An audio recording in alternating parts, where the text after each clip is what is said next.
She never expected the room to fall silent because of her. Sierra Brooks had served thousands of customers in her tiny downtown diner, exhausted workers, rushed families, and even the occasional celebrity passing through. But nothing prepared her for the morning a billionaire walked in, looked her up and down, and decided she wasn't worth basic respect. It happened fast, so fast she barely processed it. He leaned back in his chair, smirked, and said something in flawless Mandarin, loud enough for the entire diner to hear. A few customers chuckled, others looked away in discomfort, and Sierra felt every pair of eyes burning into her skin.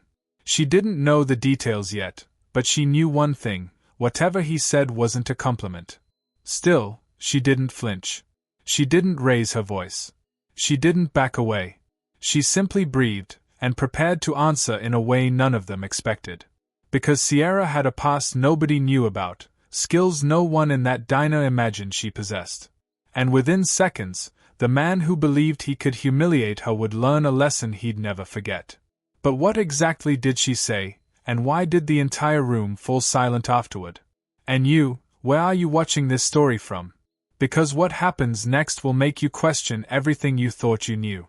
Before that morning, Sierra Brooks's life looked like 100 other lives, quiet, steady, and predictable in the ways she needed it to be. She worked the early shift at Harper's Diner, a small place tucked between an old bookshop and a rundown pawn shop. The kind of spot regulars visited not for luxury but for comfort, the kind where the coffee was always hot and the stories were always real. Sierra liked it that way. She liked the rhythm of the mornings, unlocking the door before sunrise, tying her apron around her waist, and breathing in the familiar mix of fresh batter and old coffee grounds. She had learnt every regular's order by heart. She knew who needed a warm smile, who needed quiet, and who needed someone to talk to. It wasn't glamorous, but it was stable. And stability meant everything to her. Especially after years of working twice as hard for half as much, enduring comments that lingered longer than they should, and being overlooked in spaces where she should have been seen. Still, she carried herself with grace. She never complained, never lashed out. Her calm was her armor, the soft kind people underestimated. On most mornings, her biggest challenge was handling the breakfast rush and keeping the griddle from burning the pancakes. But that week felt different. There was a heaviness in the air she couldn't explain. A strange tension she kept noticing in the small interactions around her, customers quieter than usual, strangers on the street staring a moment too long, the news broadcasting story after story of division and unrest. She pushed the feeling aside, telling herself not to overthink it. After all, Harper's was her safe space. Nothing dramatic ever happened there. Nothing life-changing. But life-changing moments rarely announce themselves. They slip quietly into ordinary mornings, waiting for the right second to reveal their true weight. That day began like any other, Sierra humming softly as she arranged silverware, wiping down tables, and preparing for the steady stream of workers who relied on the diner to start their mornings. She didn't know, couldn't know, that someone completely outside her world had chosen that exact morning to walk through the diner's door. Someone whose influence stretched far beyond the city, whose name appeared on buildings, magazines, and business headlines. To Sierra, he was just another customer at first, another face in the crowd. But his presence would soon turn her quiet morning into a moment none of them would forget. Because sometimes, the most powerful storms begin with nothing more than a single, careless look from someone who believes that power gives them the right to belittle others. And Sierra was about to walk straight into the center of one.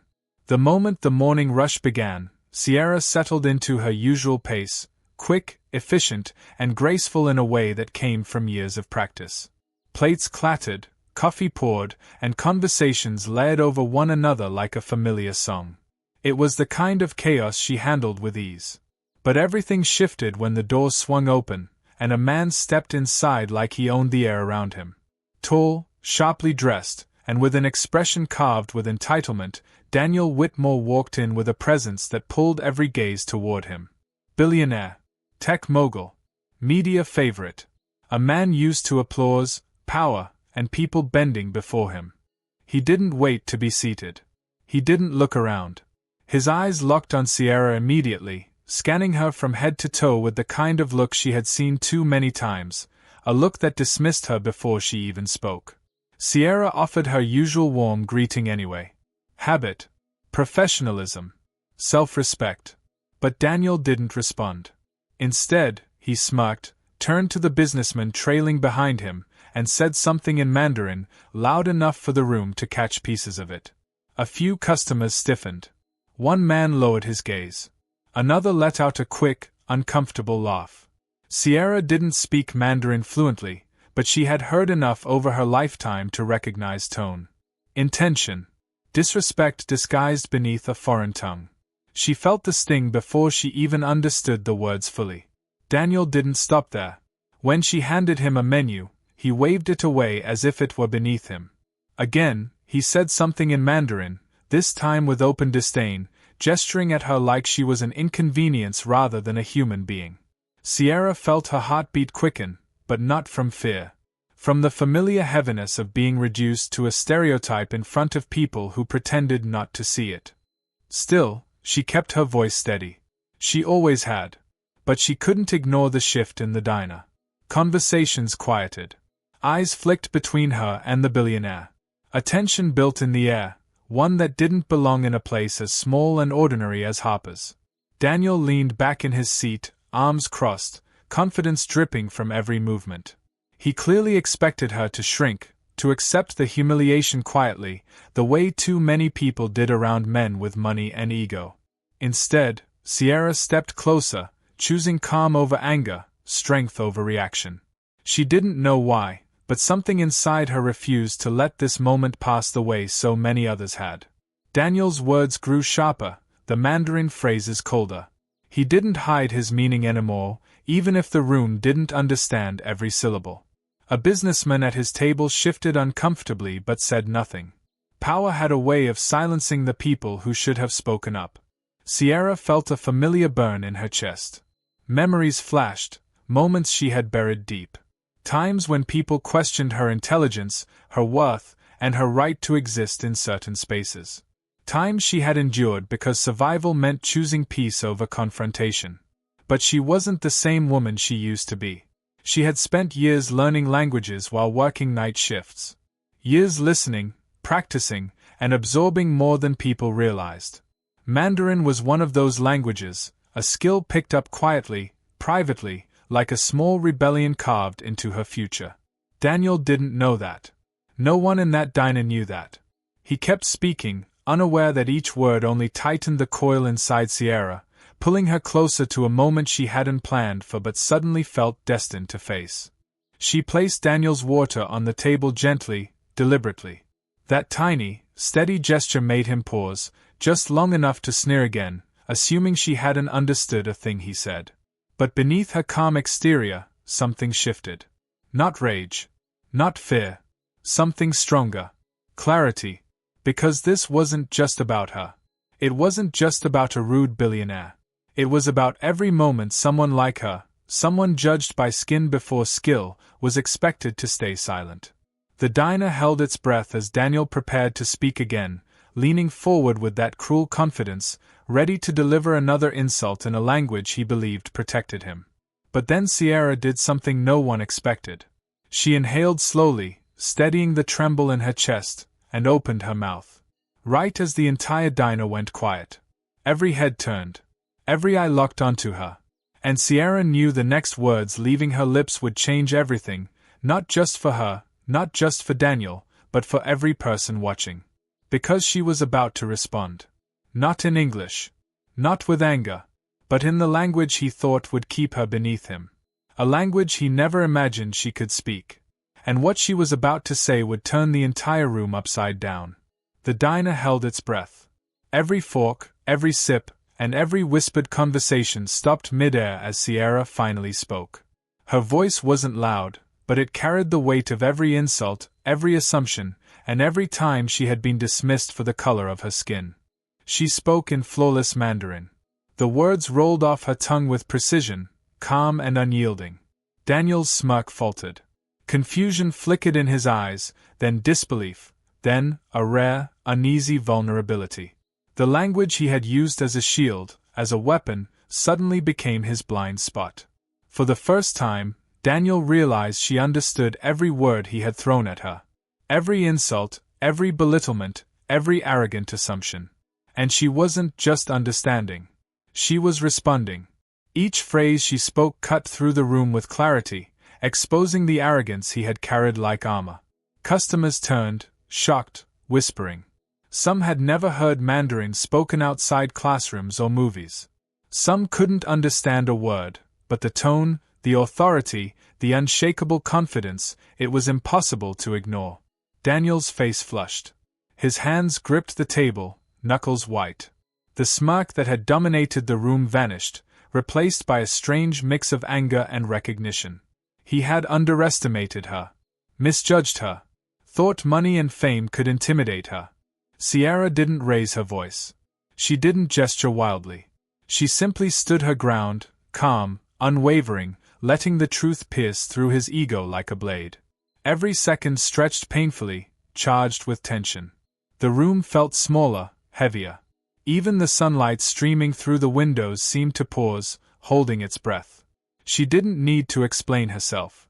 Her presence, her words, and her command of the situation said it all. Every patron in the diner understood, this wasn't about Mandarin, or culture, or even a simple misunderstanding. This was about respect. About humanity.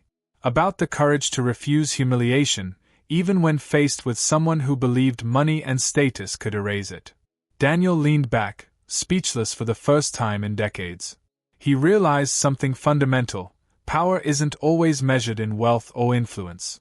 Sometimes, it's measured in dignity, in restraint, in courage. And for the first time that morning, he felt powerless.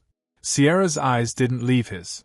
Her calm was absolute, a mirror reflecting all the arrogance he had carried into that diner. And then, slowly, the room began to breathe again. Whispers filled the air. Patrons exchanged glances, nods, and even small smiles. Respect, the kind that isn't demanded but earned, radiated from every corner. Daniel finally spoke, but his voice was quiet, unsure, and stripped of its usual dominance. The words stumbled out, apologies caught between his teeth, a recognition of wrong he hadn't expected to confront. And in that moment, the billionaire who thought he could humiliate a waitress realized something profound. The world doesn't bend to money alone. It bends to truth. Sierra returned to her station, collected her apron, and moved with the same calm grace as before. But something had changed, something in the air, in the room, in the way people looked at her. She had not just defended herself, she had reclaimed the dignity so many had tried to take. After the moment passed, the diner slowly returned to its familiar rhythm, but the energy had shifted. Customers returned to their coffee and breakfast, but the glances that had once felt indifferent were now filled with quiet acknowledgement. Sierra continued her work, folding napkins, refilling coffee cups, and moving with the same graceful efficiency she always had, but inside, something had changed. She no longer felt the familiar weight of invisibility. She had faced the humiliation, the arrogance, and the unfairness head-on, and she had emerged unbroken. Daniel Whitmore left the diner that morning not with the satisfaction of power, but with a lesson he hadn't expected to learn. A lesson about respect, about assumption, about the limits of wealth in controlling human dignity. Sierra didn't need recognition or reward. The act itself, her calm, unwavering stand, was its own victory. It rippled outward, touching everyone who had witnessed it and even those who would hear about it later. For Sierra, the incident became more than a single encounter, it became a reminder of why resilience matters. Of why standing up quietly but firmly against injustice can echo louder than shouting. Every time she serves a customer now, she carries that quiet confidence, the knowledge that dignity is not given, it is claimed. But beyond one diner, one billionaire, and one morning, the story speaks to a larger truth. Millions of people face daily indignities because of race, assumptions, or societal hierarchies. Too often, their voices are dismissed, silenced, or ignored. Sierra's courage wasn't just a personal victory, it was a reflection of the countless unseen battles fought by people everywhere, in restaurants, offices, schools, and streets, every single day. Her story asks a question we all must confront. What would we do if we were faced with that moment? Would we stay silent? Or would we find our own quiet, unwavering strength? The world is watching, even when it seems like no one is. And every act of courage, no matter how small, chips away at the structures that allow injustice to thrive. Sierra returned home that night, not unchanged, but stronger. She understood the power in calm defiance, in refusing to let fear or societal pressure dictate her worth. And in that understanding lies a universal lesson: dignity cannot be bought, status cannot intimidate, and courage can come from the most ordinary places, even from someone simply doing their job with pride and humanity. So the question lingers long after the diner has emptied, the billionaire has left, and the morning rush is gone. How many more times will the world need to witness moments like this before it truly begins to listen? Because Sierra's story is not just hers, it is ours. And it challenges each of us to see, to act, and to never underestimate the quiet power of standing tall in the face of injustice.